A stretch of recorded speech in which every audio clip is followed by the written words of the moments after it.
આદિવાસી સમાજના લોકો સાથે જ્યારે કોઈ અત્યાચાર થઈ રહ્યો હોય, જ્યારે એમના કોઈ હકની વાત આવતી હોય, ત્યારે આપણને ચેતર વસાવા હંમેશા સામે આવતા જોવા મળે છે, મેદાને જોવા મળે છે. હવે ફરી એકવાર આવી જ ઘટના સામે આવી છે જલાલપુરમાંથી, અને આ ઘટનાને લઈ અને ચેતર વસાવાએ અધિકારીઓને પણ ખકડાવ્યા છે. શું છે સમગ્ર મામલો, વિગતે ચર્ચા કરીશું. નમસ્કાર, હું છું ઉજ્જવલ અને આપ જોઈ રહ્યા છો નિર્ભય ન્યૂઝ. સૌપ્રથમ તો આ આખી ઘટનાની જો વાત કરવામાં આવે તો જલાલપુરમાંથી એક ઘટના સામે આવી કે જ્યાં એક આદિવાસી યુવક ગૌરક્ષક તરીકે કામ કરતા હતા અને તેઓ જ્યારે તેમનું કામ કરી રહ્યા હતા ત્યારે તેમની હત્યા કરી દેવામાં આવી. હવે આ આખી ઘટનાને લઈ અને અનેક સવાલો ઊભા થઈ રહ્યા છે અને આ યુવક કે જે કામ કરતા હતા તેમની સામે એમને સરકાર તરફથી પણ ક્યાંક ને ક્યાંક કોઈ પણ પ્રકારનું વેતન નથી આપવામાં આવ્યું એવી વાત કરવામાં આવી છે. વેતનથી વધુ જો વાત કરવામાં આવે તો એમની હત્યા થઈ ગઈ છે, હત્યા કરી દેવામાં આવી, એમને ન્યાય મળે એવી પણ વાત કરવામાં આવી. એની સામે એમના જે હકો હોય એ પણ હક એમને મળે એવી વાત ચેતર વસાવા દ્વારા કહેવામાં આવી હતી. વધુમાં આ સમગ્ર ઘટનાને લઈ અને અધિકારીને ફોન કરી અને ચેતર વસાવા દ્વારા શું કહેવામાં આવ્યું એ પણ સાંભળીએ. એ નવસારી એવા છે આપણે જે દીપકભાઈ હળપતિ પર હુમલો થયેલો ને અને સારવાર દરમિયાન એમનું મૃત્યુ થયું, તેમના ઘરે જ બેઠા છે એમના પરિવાર સાથે. તો આપણે સમાજ કલ્યાણ અધિકારીમાં આવી હમણાં તમે જ શું કીધું, તો એમને ત્યાં પેલું સરકારી રાહે જે કંઈ સરકારી ધારાધોરણ મુજબ એટ્રોસિટી એક્ટમાં અને જે એમની હત્યા થઈ છે એમાં સહાય માટે કોઈ આવ્યું નથી ફોર્મ ભરવાનું, પરચેસ કરવાનું.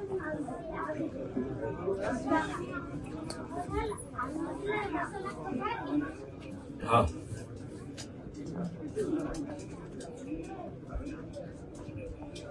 હા હા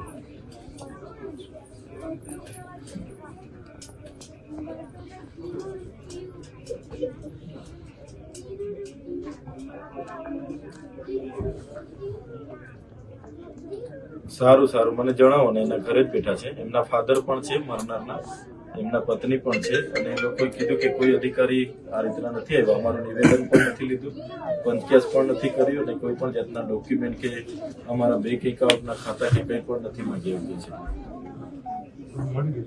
ઓકે ઓકે સારું. અને એને પંચકેસ કરવા માટે મોકલેલા ફોર્મ ભરવા માટે એવું કહે છે, પણ જાણી લે છે મને એટલે જેને તાલુકામાં એનો કોઈ હશે ને એને હોઈપું હશે પણ ધારાસભ્યની રિપોર્ટ એ નવસારી એવા છે આપણે જે દીપકભાઈ હળપતિ પર હુમલો થયેલો ને અને સારવાર દરમિયાન એમનું મૃત્યુ થયું, તેમના ઘરે જ બેઠા છે એમના પરિવાર સાથે.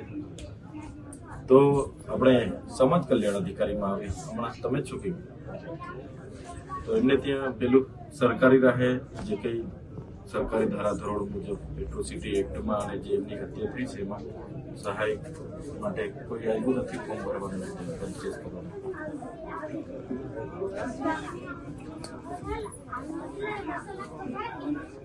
હા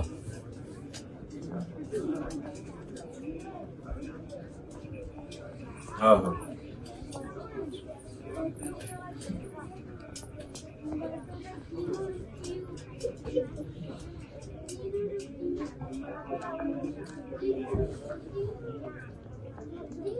સારું સારું, મને જણાવો ને. એના ઘરે જ બેઠા છે, એમના ફાધર પણ છે મરનારના, એમના પત્ની પણ છે અને એ લોકોએ કીધું કે કોઈ અધિકારી આ રીતના નથી આવ્યા, અમારું નિવેદન પણ નથી લીધું, પંચકેસ પણ નથી કર્યું અને કોઈ પણ જાતના ડોક્યુમેન્ટ કે અમારા બેંક એકાઉન્ટના ખાતા કે કંઈ પણ નથી માંગી આવ્યું છે. ઓકે ઓકે સારું. અને એને પંચકેસ કરવા માટે મોકલેલા ફોર્મ ભરવા માટે એવું કહે છે, પણ જાણી લે છે મને એટલે જેને તાલુકામાં એનો કોઈ હશે ને એને હોઈપું હશે પણ અહીંયા આવા અનેક બનાવો આપણે જોયા છે કે જ્યાં આદિવાસી સમાજના લોકો સાથે જ્યારે પણ અત્યાચાર થતો હોય છે ત્યારે ચેતર વસાવા પહોંચતા હોય છે, તેમનો અવાજ પણ ઊભો કરતા હોય છે, વિરોધ પણ કરતા હોય છે. હવે આ ઘટનાને લઈને પણ વિરોધ કરવામાં આવ્યો છે. જે યુવકની હત્યા કરી દેવામાં આવી હતી, ગૌરક્ષક તરીકે તેઓ ક્યાંક ને ક્યાંક પોતાની ફરજ પર હતા, પરંતુ આ ફરજ નિભાવતા જ તેમની હત્યા કરી દેવામાં આવી. તેમને ક્યાંક ને ક્યાંક રોકવાનો પ્રયાસ કર્યો કે જે ગાય માતા કે પછી ગૌ રક્ષક તરીકે તેઓ કામ કરતા હોય તો પછી એમને જે લઈને જતા હોય એમને પણ રોકવાનો પ્રયાસ કર્યો. એ પ્રયાસ દરમિયાન જ તેમની હત્યા કરી દેવામાં આવી. હવે ક્યાંક ને ક્યાંક અહીંયા સીધી જ માંગ કરવામાં આવી છે કે એમને ન્યાય આપવામાં આવે. આ સમગ્ર ઘટનાને લઈ અને આપનો શું અભિપ્રાય છે અમને કમેન્ટ કરી જરૂર જણાવશો. અમારી ચેનલ નિર્ભય ન્યૂઝને લાઇક, શેર, સબસ્ક્રાઇબ કરવાનું ભૂલશો નહીં.